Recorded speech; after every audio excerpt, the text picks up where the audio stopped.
네, 재단을 올리는 개발자가 있다는 소식입니다. 네, 암호화폐 사업에 진입하는 재단이 좀 많아지면서 암호화폐 산업에 익숙하지 않은 신생 재단들이 피해를 보는 경우가 속출하고 있다고 합니다. 최근에 또 외주 개발자 혹은 내부 개발자의 업무를 맡겼다가 해킹 또는 횡령뿐만 아니라 각종 사기에까지 연루되면서 재단 관계자가 피해를 보는 경우가 많다고 하는데요. 실제로 이런 재단은 도대체 어떻게 운영을 하고 있길래 이런 개발자로부터 피해를 받고 있는 거죠? 사실 이 재단이라고 하면은 그 역할이 플랫폼을 또 개발을 하고 원활한 사업을 진행을 하는 게 가장 큰 역할이자 책임입니다. 그렇기 때문에 또 암호화폐 시장에서는 재단이 필수적으로 갖춰야 되는 게 플랫폼이고요. 그 플랫폼을 개발을 하기 위해서는 개발자의 역할이 굉장히 중요하다고 할 수 있겠죠. 근데 지금 우리나라에서 특히 암호화폐 혹은 블록체인 관련해가지고 이 개발자를 구하는 일이 굉장히 어렵게 됐습니다.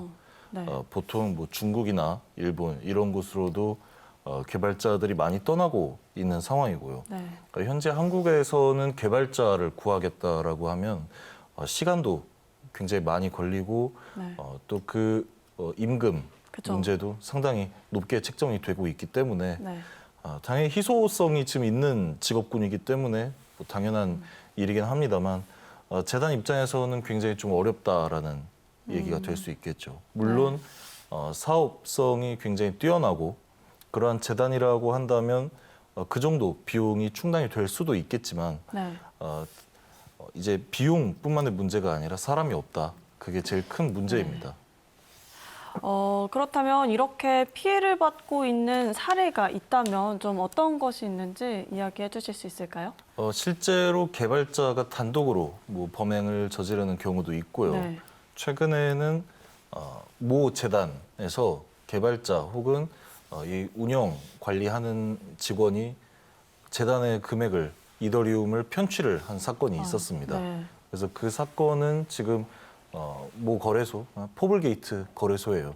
포블게이트하고 재단 그리고 경찰이 같이 협조를 해서 지금 범인을 뭐 쫓고 있는 상황이고요. 이때 편취한 금액이 900이더리움입니다. 시가로 약 50억 상당이 되는 금액이에요. 근데 이 900이더리움도 처음에는 한 1,700이더리움 정도 편취를 했다가 900이더리움을 출금을 해가고 아무래도 이제 그 재단 내부자였기 때문에 그 부분도 좀 가능했겠죠. 그리고 나머지 금액을 현재 포블게이트에서 묶어놓고 있는 상황입니다. 그러면 이런 좀 각종 범죄로부터 좀 피해 금액을 다시 보상받을 수 있는 방안이 또 따로 마련되어 있는 건가요? 사실 그 피해 금액을 보상받는다는 것 자체가 쉬운 일은 아닙니다. 일단은 관련 법안 자체도 굉장히 좀 애매한 구석이 있고요. 그렇기 때문에 뭐 사기 이런 혐의로 구속을 하거나 법적 책임을 물을 수 있는 그런 법적 근거가 크게 마련이 돼 있지는 않은 상황이었어요. 다만 해외로 뭐 도주를 한 경우라든지 아니면 우리나라에서 정상적으로 활동을 하고 있는 경우라고 하면은 이렇게 해서 뭐 개발자 혹은 재단의 내부자가 금액을 편취하고 뭐 횡령이라든지 이런 사건에 대해서는 거의 대다수가 검거가 되고 있습니다. 그렇기 때문에 금액을 돌려받을 수 있는 가능성 또한 존재하고 있는 상황이고요. 그나마 좀 돌려받을 수 있는 가능성이 있다고 하니까 다행인데 그러면 이런 재단의 피해뿐만 아니라 투자자에 대한 피해도 조금 우려되는 상황이잖아요. 투자자한테도 어떤 영향 같은 게 있을까요? 굉장히 여러모로 영향이 많이 갑니다. 우선은 금액을 편취당하게 되고 해당 금액이 분실 혹은 뭐 횡령이 됐다라고 한 경우에는 직접적으로 재단의 운영에 있어서 타격이 굉장히 큰 사안이 되는 거죠. 재단이 운영을 원만하게 하지 못하게 된다라고 하면 그 재단에서 발행한 암호화폐 혹은 플랫폼에 투자한 회원들 같은 경우에는 그 금액을 온전히 보전받지 못할 가능성이 상당히 높아진다라는 우려가 있는 겁니다. 개발자뿐만 아니라 또 검증되지 않은 대행 업체들로 인해 피해를 보는 경우도 있다고 합니다.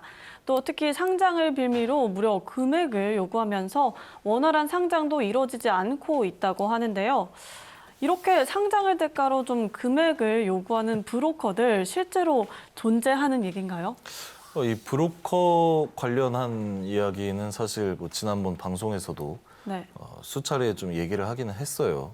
이 브로커 같은 상장, 재단에 접근해서 암호화폐 거래소에 상장을 시켜줄 테니 나에게 얼마간의 금액을 다오.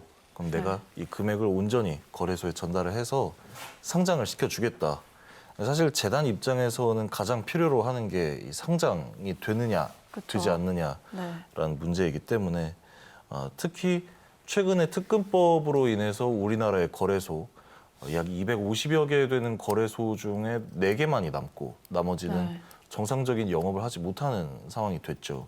그렇기 때문에 대형 거래소, 뭐 빗썸, 업비트, 코인원, 코빗 네. 이런 거래소에 상장을 해주겠다라고 약속을 하는 그런 브로커들이 계속해서 생겨나고 있는 겁니다. 사실은 네. 미리 좀 근절이 되었어야 할 현상이긴 했는데 네. 아무래도 이러한 브로커들의 역할이 재단 혹은 뭐 회원, 투자자 입장에서는 어느 정도 순 기능을 한 부분도 없지 않아 있겠죠. 그렇기 네. 때문에 사라지지 않았던 일이었고 다만 여기서 발생하는 그런 피해들이 굉장히 크기 때문에 문제가 생기는 겁니다. 네. 뭐 투자자가 금액을 투자를 했다. 그래서 그 투자한 금액들이 모여서 재단의 운영비가 되고 뭐 개발비가 되고 네. 이렇게 돼야 되는데 그 중에 굉장히 큰 금액을 거래소에 상장한다라는 이유로 소비를 하게 되는 거죠.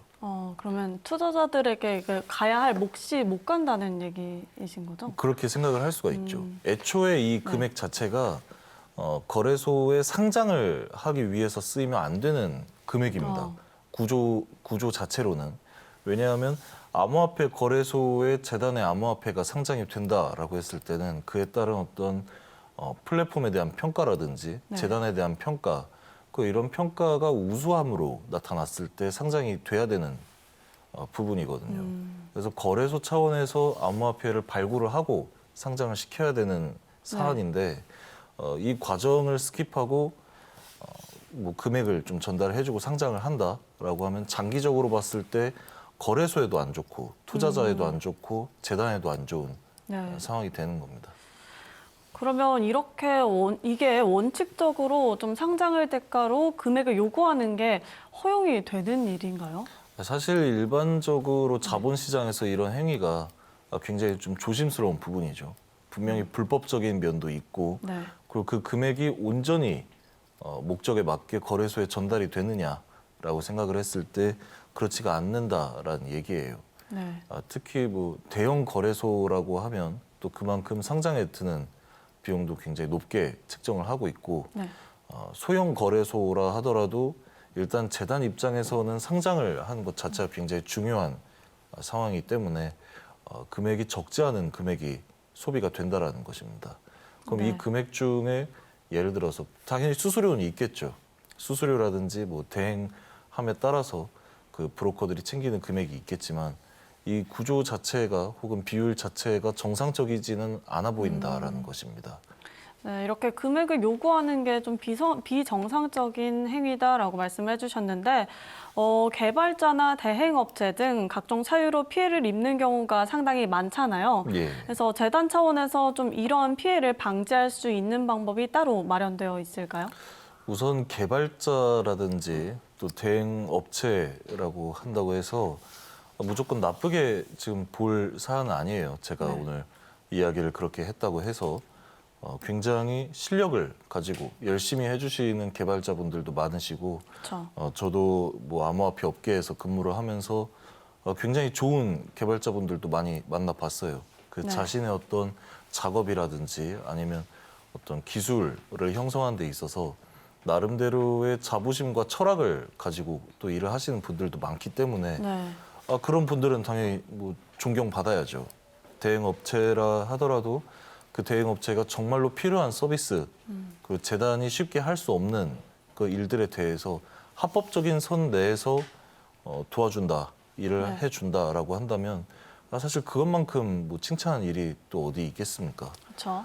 그런데 재단 차원에서는 이런 부분에 대해서 명확하게 가리기가 굉장히 어렵다라는 것입니다. 왜냐하면 현재 지금 우리나라에서 암호화폐 사업을 진행을 하고 있는 재단들 중에 네. 정말 오랫동안 재단 운영을 한 재단도 있겠지만 진짜 단순히 사업 아이템 혹은 아이디어만 가지고 새롭게 뛰어든 재단들이 굉장히 많아요. 네. 이런 재단들 같은 경우에는 업력이 그렇게 길지가 않기 때문에 사실 이런 뭐 개발자라든지 아니면 기술력 그리고 대행업체의 진정성 이런 부분에 대해서 검증할 수 있는 그런 어떤 환경 혹은 네. 배경이 많이 부족하다라는 것입니다.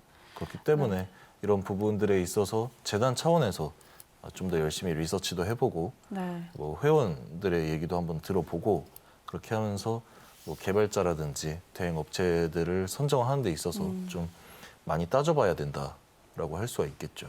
네, 재단 차원에서 직접 발로 뛰면서 이런 업체 선정에 좀 주의를 기울여야 한다고 말씀을 해주셨습니다. 그러면 이 재단뿐만이 아니라 투자자 입장에서도 이런 재단을 좀 잘 피해가는 것도 중요해 보이는데요. 어떤 점을 좀 주의해야 할까요? 우선 또 저 같은 경우에는 재단의 어떤 사업성이라든지 플랫폼의 비전 이런 걸 굉장히 많이 체크를 하고 있습니다. 네. 뭐 개인적으로 투자도 좀 하고 있긴 하지만 그렇게 했을 때 절대로 쉽게 투자를 하지는 않아요. 재단이 얼마나 건전하게 운영을 하고 있고 그 실체가 있는 사업인지 그리고 네. 이 실체가 있는 사업이라 하더라도 또 그 앞으로 이루어 나가고자 하는 플랫폼의 비전이 실현이 가능한 것인지 이런 부분들에 대해서 좀 많이 꼼꼼하게 따지고 네. 투자를 하는 편입니다. 네. 그렇기 때문에 투자자 입장에서도 단순히 뭐 호재 혹은 악재 이런 것만 신경을 쓸 게 아니라 내가 투자하려고 하는 그런 어떤 암호화폐를 발행한 재단, 네. 암호화폐 자체의 어떤 기술력이라든지 플랫폼도 굉장히 중요하지만 재단이 실제로 건전하게 운영을 하고 있는지 혹은 법적인 문제는 없는지 그리고 이 재단에서 뭐 백서라든지 홈페이지 등을 통해서 주장을 하고 있는 네. 본인들만의 어떤 그 플랫폼의 비전이라고 하는 것이 정말 실현 가능성이 있는지에 네. 대해서 남들한테 물어볼 게 아니라 사실 스스로 그쵸. 뭐 인터넷을 통해 좀 리서치를 해보는 게 굉장히 네. 필요해요. 그게 선행이 되지 않고 투자를 했을 때 특히나 이런 가격 뭐 등락이 굉장히 빠른 암호화폐 시장에서는 문제가 발생을 했을 때 네. 그 이멀전시 리페어가 자체가 안 된다라는 음, 겁니다. 일반 투자자 입장에서는. 네. 그렇기 때문에 그러한 내용들을 좀 꼼꼼하게 따지는 습관을 네. 투자자 자체가 가지는 게 굉장히 중요하다고 할 수가 있겠습니다. 네. 종목 선정뿐만 아니라 이러한 재단을 선정하는데도 좀 투자자들이 직접 관심을 가지고 조사해봐야 한다고 말씀해 주셨습니다.